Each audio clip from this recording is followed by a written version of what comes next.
Subscribe to our YouTube, Club 520. We clowning on that mother. Just hit the button. God. Don't ask more questions. Subscribe. Yo, Fanatics, how y'all doing? What up? Yeah, love this energy. Yo, know what time it is. It is Club 520. I'm your host. My name is DJ Wells. Live at Fanatics Mex, man. One time for Boost Mode. We know the vibes. $25 unlimited talk, text, data. Where they at with the Teague? 5G nationwide. Y'all know what time it is. Come on, man. Tap in, get you a phone, man. Still got my gang with me up here to my far left. We got my dog, Bishop B, heading out the Pearlies. How you what, Nasty? What's happening? What up, Fanatics? My boy, what's up, baby? What up? Tapped in for sure. To my right, my dog, Young Nacho, Young Teague. How you what? What's good? We got a good one today. Come on, man. Listen, man. We got a special guest, man. We couldn't imagine that we would have this gentleman on our platform, but it's a blessing. We're about to have a dope conversation. We're happy to share this moment with y'all. We have the one, the only, the commish, Mr. Adam Silver, join the 520. Make some noise. Yes, sir. The GOAT. Yes, sir. It's a pleasure. Thank you. Boss man. Hello. Yeah, energy. Love this. Wow. First and foremost, we want to say thank you. We appreciate you joining us, sir. How you doing? I'm doing great. This is incredible. I mean, I for the fans, this must be fantastic. Just the whole environment here. I mean, Yeah. Congratulations to Michael Rubin. I can't believe what he's built. Most For definitely. sure. Listen, this is a blessing to have you on this stage. Obviously, you know what I'm saying? T, you got to walk across that stage, but for me and B in, it's our draft night moment, baby. We got to shake the hand of the commissioner. We in the real league now draft for sure. Yeah, I didn't walk across the stage. I didn't go to the draft, but I got a chance to hear my name called. It was pretty cool. That's Most dope. definitely. You got a championship ring, though. Yeah, I got a championship. That's better than ring. being drafted. Yeah. Talk about it. I snuck out of there with one. Yeah. Now, I wanted to ask you this question because everybody's moment, you know, is their dream to get across the NBA stage, shake your hand, and hold a jersey. What was it like for you the first time that you got to be in that position and host the draft as the commissioner? It's emotional for me. It still is because, you know, for that moment to come into the NBA for these players, and just as importantly for their families. So when you're standing up on stage, particularly for, you know, the top draft picks who are sitting there right in front of you, you're staring often at their parents, their siblings, their friends. So it's truly emotional. I mean, I feel it along with them. And then when the guys come up on stage, I mean, obviously these are some of the best athletes in the world. They've already performed at a high level in college, in Europe, or whatever else.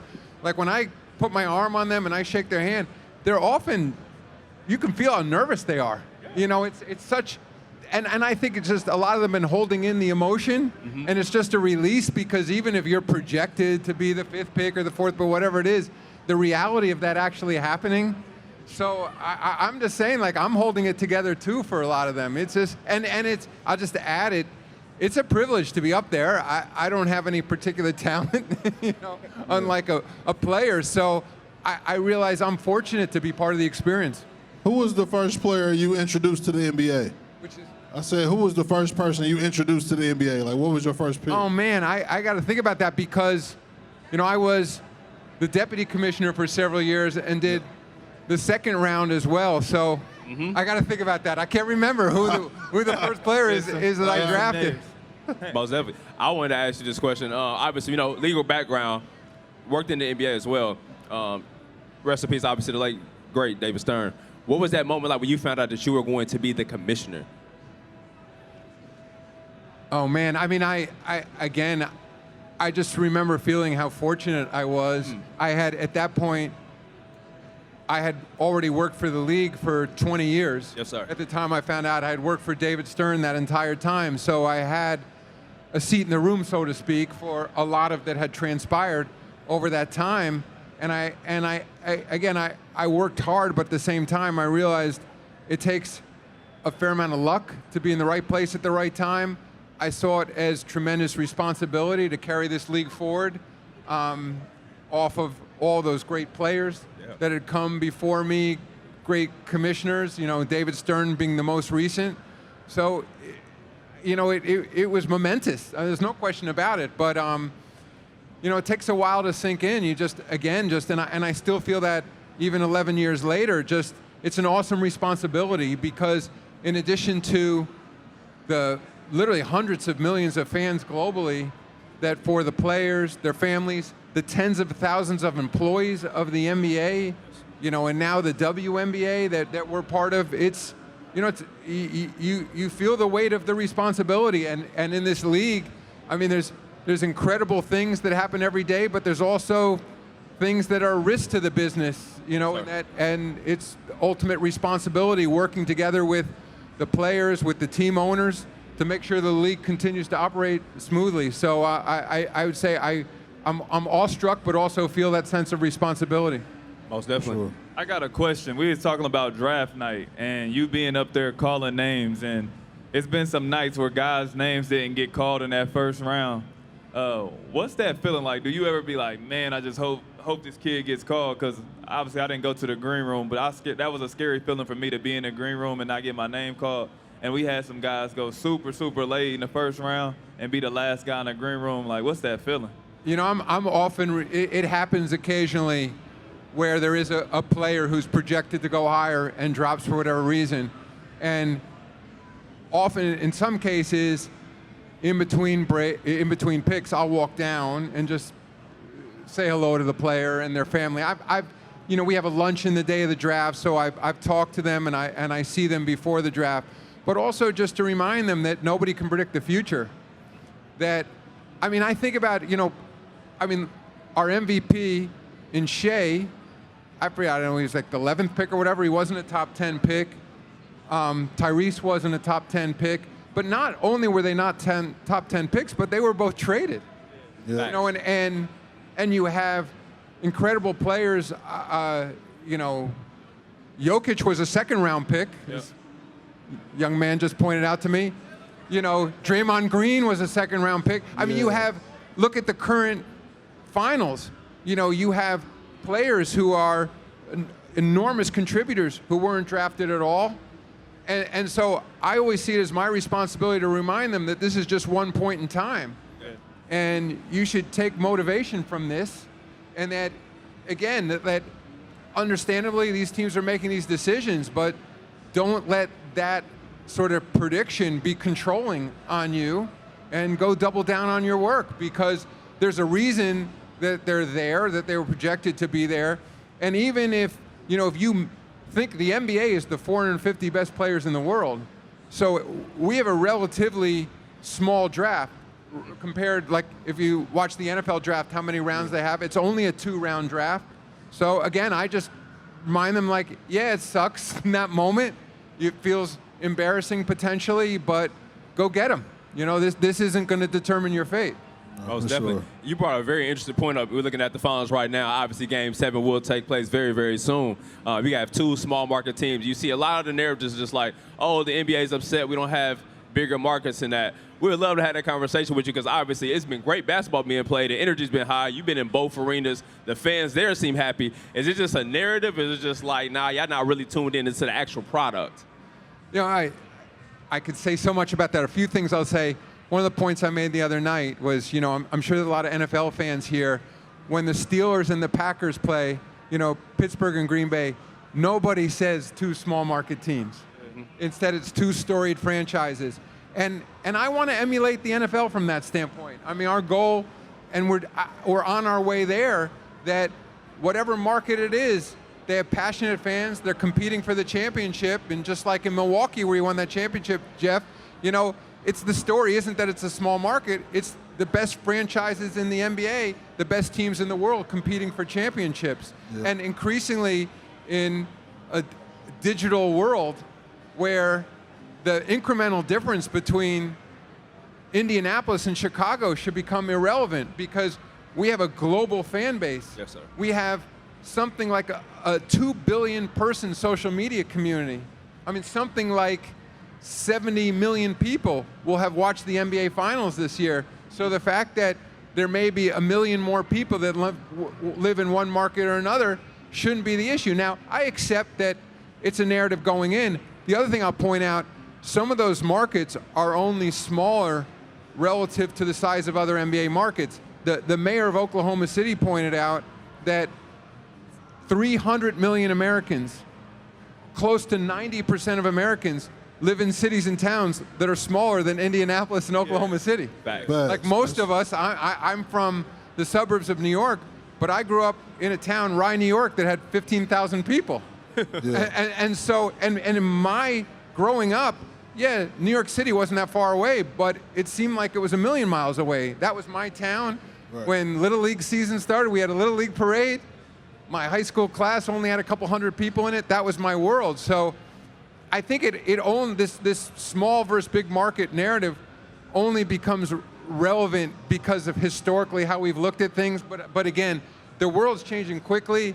To me, if you're Giannis Antetokounmpo and you're in Milwaukee, you're globally known, and nobody's going to convince him that if you went down the road to Chicago, then you can be that much of a bigger star. So, and I'll lastly saying, just having gone back and forth from Indianapolis to Oklahoma City and vice versa over the last 2 weeks, the passion is unbelievable in those towns. Facts. I just came in from Indianapolis this morning. I mean, you're there, every storefront has banners in it for the Pacers. Same thing in Oklahoma City. Every building has a huge banner on it. Everyone's wearing merchandise. If you see on television, everyone's wearing the team colors. It's like a college environment. And so in some ways, when you're in those markets that are smaller, it captures people's attention even more than, I live in New York City now.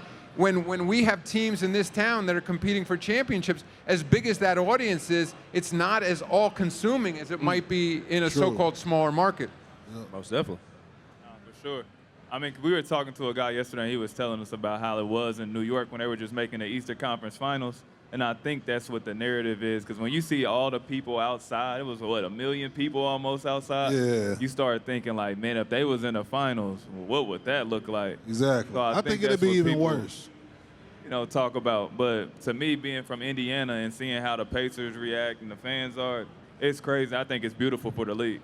Yeah. It is, and also, I mean, when it comes to basketball, no state is more closely associated with the game than Indiana. Obviously, I know you're still coaching high school ball there. Same in Oklahoma City. I mean, this sport feels endemic to those markets. It's, as I said, it's not, there's the support for the Thunder, for the Pacers, but also people just love the game in those cities and states, and you can really feel it. And I think particularly the way these finals are being played, just the selfless style, the pass first. I mean, both teams, it's a great defense, really physical. I think people are really eating up these finals. They're just really enjoying them. For sure.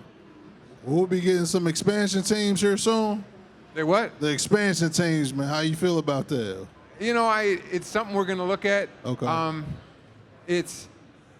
It's more complicated, I think, sometimes than people realize, because I think some people look at expansion that you're printing money. Yeah. But it's not, because it's like if you own something, you're selling an interest in it. If you're one of the 30 owners in the NBA and just say you expand by 2 teams, it's not that different than selling a portion of your team to someone else. Okay. Having said that, there's so many great markets out there that love the NBA. It's something we're definitely going to look at. Okay, for sure. Most definitely. Yes. Hi. Hello. Now, he said Seattle. We were just trying to figure out what cities would be good to bring a new team to. Obviously, they do the summer league in Vegas, so it's equipped for NBA basketball. So I know Vegas would probably be a cool spot. Like he said, Seattle had a team already. It's interesting. I mean, we had a team in Seattle before. It's such an incredible market. For sure. Many of my years at the NBA were spent when we still had a team in Seattle. There's no doubt about the love for basketball there. And Vegas, you just mentioned, where we have our summer league, I feel like we have a team there. Yeah. Because, the 2 weeks or so that summer league goes, it literally, it consumes the whole basketball world. Those games, when we first started playing the summer league there, those games were hardly even on television. Yeah. Now, Sports Center's operating out of Las Vegas, studio shows there. It's like I've never been to the baseball winter meetings, but that's what it feels like. Yeah. All the general managers are there. Yeah. Teams are doing deals. Yep. Guys who weren't drafted are there. The draft picks are there. They're selling out in the arena. So like I feel like we already have a huge presence in Las Vegas. That's For sure. I wanted to ask you a fun question. I recently introduced somebody to the movie Eddie, and then we watched Celtic Pride. So those old NBA movies that used to integrate all the things between us being as fans, fictional and the NBA. I want to know, how does that happen? Is there a licensing or a conversation that happens? Because, you see a lot of things being used, some of the players, some not. I would love to see, is that something that's in the works future as the game is growing? We get back into that, but how does a conversation or something like that happen? Well, the way it works, and I was at the league for Eddie and Celtic Pride, and there's a division of the NBA called NBA Entertainment that I used to run. And so when people, and for anybody here today or is listening to this, wants to make a movie involving the NBA or its teams, come to us. I mean, we try to make it easy. In essence, we come and say, if you want to license, our logos or our name, we want movies to ultimately be positive, of course, about the league. So, most people realize that. So it's not that we're not approving things that come to us, but we'll have discussions with the producers and the writers and the directors. But we want people to be talking about basketball. We want them to be talking about the NBA and the WNBA and all the things we're doing. So, I think over the years we've learned to try to make it a bit more turnkey for people who want to use our intellectual property and say, please, to the extent that you have a new angle and it may be people want to do something about mascots. It's not always just about there was a movie called Like Mike. Some people may remember. There's, the Michael Jordan Last Dance. That came out in the middle of the pandemic. What's the movie with Common? Just Right. Just Right. Yeah. But also even like one of my favorite basketball movies is Hoosiers. Even though the NBA had nothing whatsoever to do with that, like any movie that's about the love of the game, we think is really positive for us. So we're always encouraging people who want to do anything around basketball. When I walk through this fan festival, I want more attention focused on basketball. I mean, that's like my job is to get more people to love this game. Most definitely. You say your favorite basketball movie is Hoosiers. That's very interesting. Yeah. Probably. Have you seen Hoosiers? Dude, come on, I've seen Hoosiers. Did you play Hoosiers? I haven't seen Hoosiers. Did you play back in the day in high school or anything? Did I play? Yeah. That's why I'm wearing a suit. I played, but not well. I don't know. I mean, when you walked in, I was like, okay, he might set a screen and slip to the I didn't know corner. you was that tall. I seen you. Yeah, I was like, he might have been a sniper. A big guard back in the day. We might need you in the park. No. Yeah, 3-and-D. I'm in the office, but thank you. So I had a question, like, when a trade like Luka happens, right, and it kind of shocks the league, like, what's it like in the league office? Like, do y'all know, like, whoa, this is about to be wild, or? Wave the trade. This is before first of all, I'll say one of the misnomers I think out there is that I have the power to disapprove a trade. Yeah. I don't.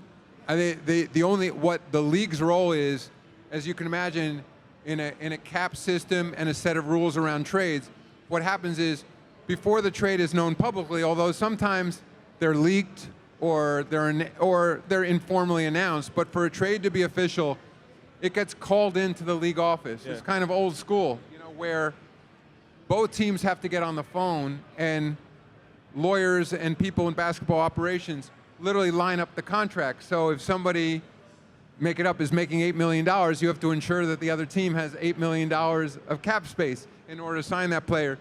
You have to assure that it complies with all of our rules.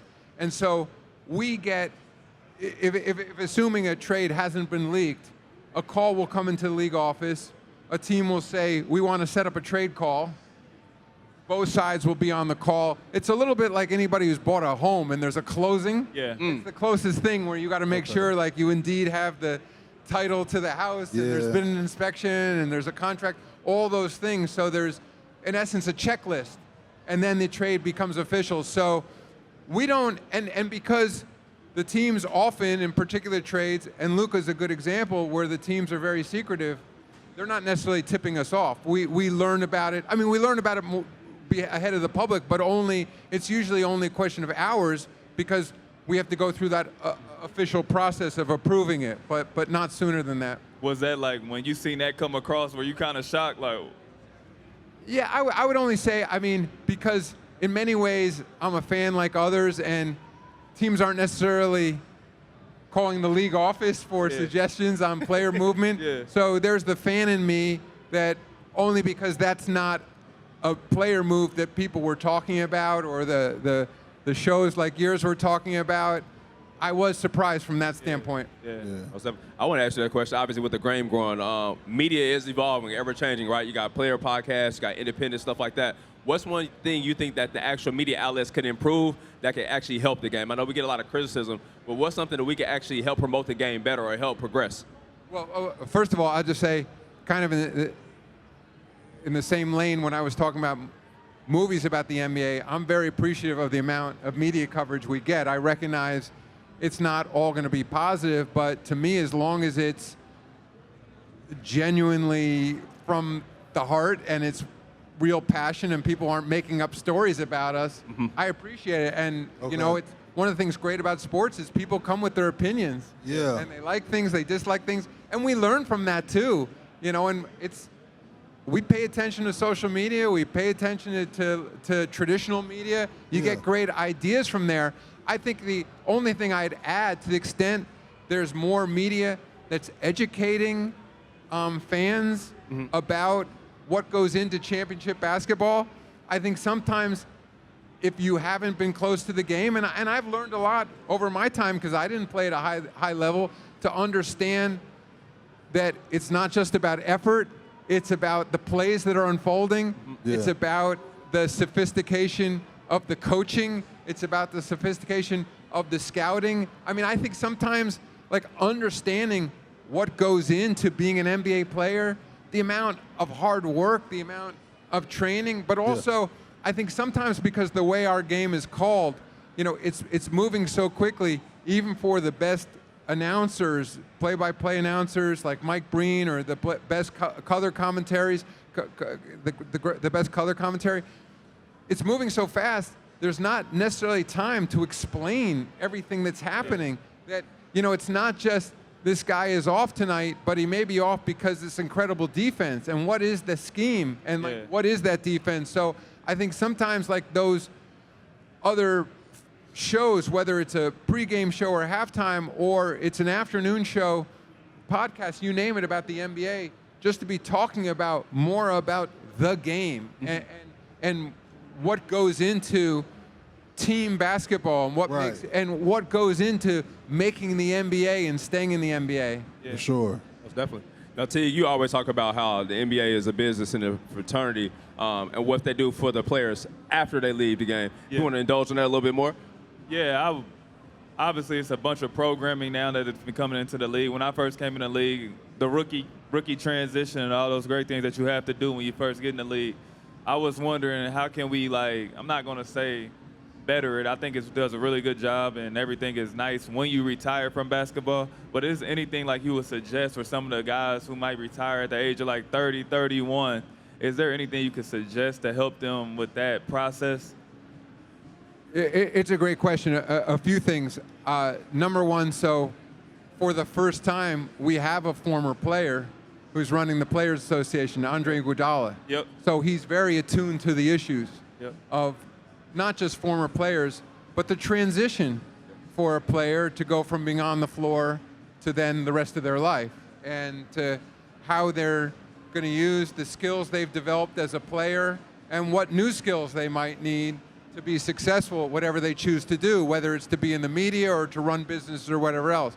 The other thing Andre is doing is building a closer relationship between what has been a separate organization, the Retired Players Association, and the union that currently represents the players, because I think that can help with a smooth transition as well. And then you mentioned the rookie transition program, so that's a program for players coming into the NBA, the transition of coming from college or Europe, wherever it is. Now, the world's changing quickly, because now with NIL deals and collectives, guys are now coming into the league, and same thing for the women in the WNBA, now in many cases having been paid.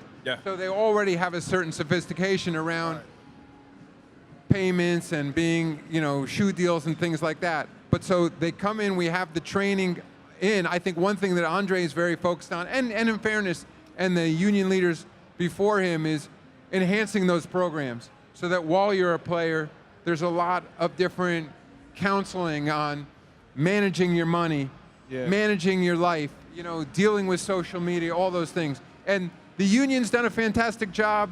There's a role for our teams and a role for the league in doing all those things. And then I think also where Andre now, I think the focus is, all right, what more can we do for helping the players manage that transition? And then once I said they become a retired player, because I often, and Jeff, you can speak to this, when you're right off the floor, there may be a period of sort of decompressing, taking some time. There's that change from being on the road the whole time. Often guys are getting reacquainted with their families, or they've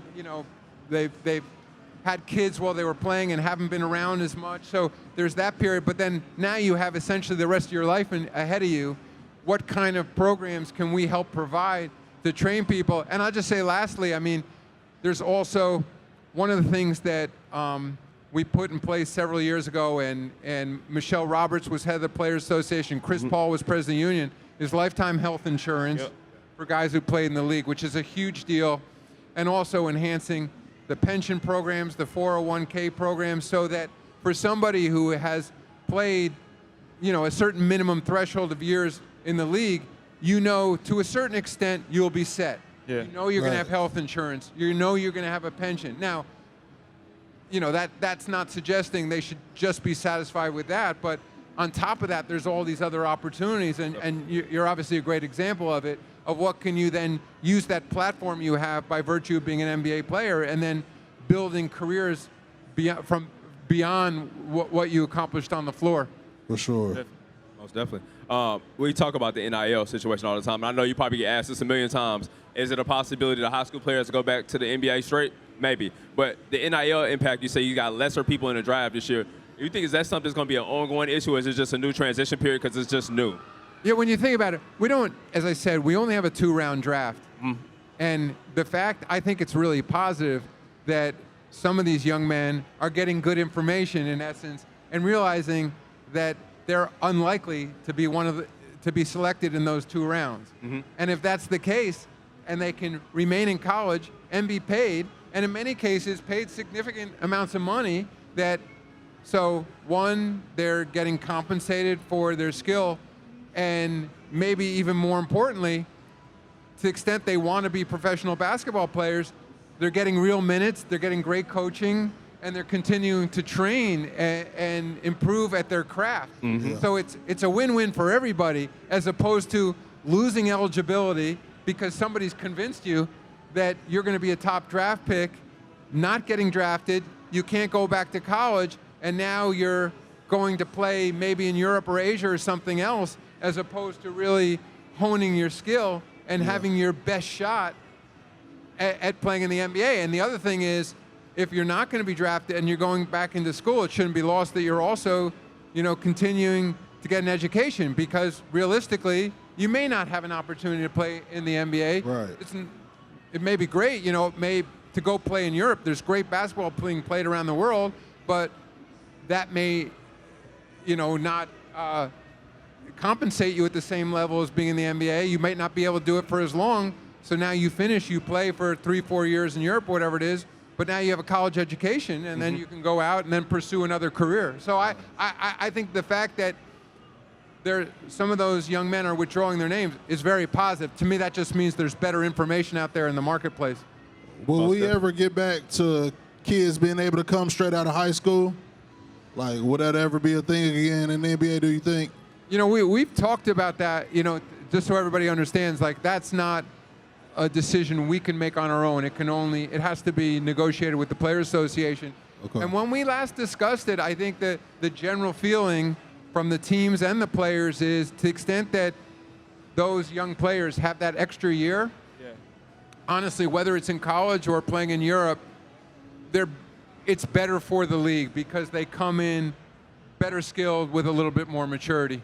I got you. Now, we've talked about, obviously, the All-Star format possibly being the USA versus the world. We've got a lot of great international players. A lot of them won MVP recently. We got camps around the world. Is there a possibility that we could get a expansion team that's not in the United States? Well, we have the Raptors. Well, of course, but a little bit. They're around the way, they don't count. I know, they're attached. It's not the same. Over time, Okay. I mean, one of the things we've been looking at the league is whether we can help operate a new professional league in Europe. I mean, don't get me wrong, there's incredible basketball being played in Europe, and there's some really great teams. And, you know, several of our most recent MVPs have come from Europe. But I think from a commercial standpoint, basketball, professional basketball, hasn't been nearly as successful in Europe as the size of the market might suggest. So that's one path. Okay. I wouldn't call it expansion directly, but it's building off the NBA brand and potentially doing more in Europe. To your direct question about teams in Europe, I think over time it's definitely possible. Like, I was in Paris last summer for the Olympics. I mean, the interest was off the charts. I mean, to me, it was the hottest sport there. I mean, like, we were selling out every game, not just the games involving USA, but, you know, the gold medal game was USA versus France.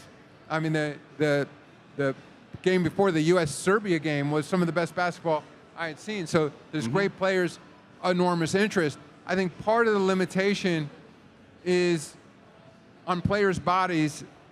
It's not just the length of the flight, but when you're jumping multiple time zones, it's important guys get proper rest for being on the floor. It's disruptive. You know, there's people remember there used to be supersonic jets that went back and forth from New York to Paris, you know, the Concorde, that there's some commercial airliners now who are talking about restoring supersonic jets. I mean, I think that if the travel were faster, honestly, that would be a game changer. It would make it easier to do. But as I said, I think the next step is to sort of plant a flag in Europe, potentially with a European league, and then go from there. But I think if any league could do it, you could easily imagine teams in Paris, London, Madrid, Berlin. I mean, it's not for lack of interest, that's for sure. Most definitely. Teague, imagine having a back-to-back in Paris. Man, yeah, like he said, that flight would have been crazy. But it'd probably be a lot of fun, though. I think guys will be open to playing in Paris. I've seen guys go over there for preseason games and exhibition games, and they're like, it's cool to be over here. You got any adjustments that you would like to make for the All-Star game? You want to bring something new, take something out? Like, how you feel about All-Star weekend? Well, the weekend itself, which we're not judged on for those who are there, is fantastic. I mean, I think anybody who was in the Bay Area and San Francisco last year, I mean, there's tons of events and parties, and there's a fan festival kind of like this. I mean, people love that experience there. The game itself, we've not put our best foot forward, and I think the players recognize that, we recognize that. So as you mentioned, we're talking about changing the concept, doing something maybe close to what the NHL did in the four-nation face-off. I mean, I think if it were just straight up USA World, as much as fans would love that, I'm not sure it would be fair to the players, because roughly 30% of the players are from outside the United States, so it wouldn't be fair to pick half the team from 30% and the other half from 70%. But I think I know we're looking at different formats now, talking to the Players Association, because we need their agreement where we would use that concept, again, similar to the NHL did, where you'd create that passion around the USA playing other countries, other regions in the world. I mean, I'm particularly excited about it. I'll just add, so next year our All-Star game is moving to NBC, where it was in the old days, and we'll be in the middle of the Winter Olympics. So on the Sunday when the All-Star game takes place, for TV watchers, they'll be watching the Olympics, you know, all day. Then you'll come to our All-Star game, and then after our All-Star game, we'll be going back to the Olympics. So I'd love to play off that theme that will be smack in the middle, as I said, of that Olympic competition. So I think it's a good time for us to be looking at those formats. Okay, cool.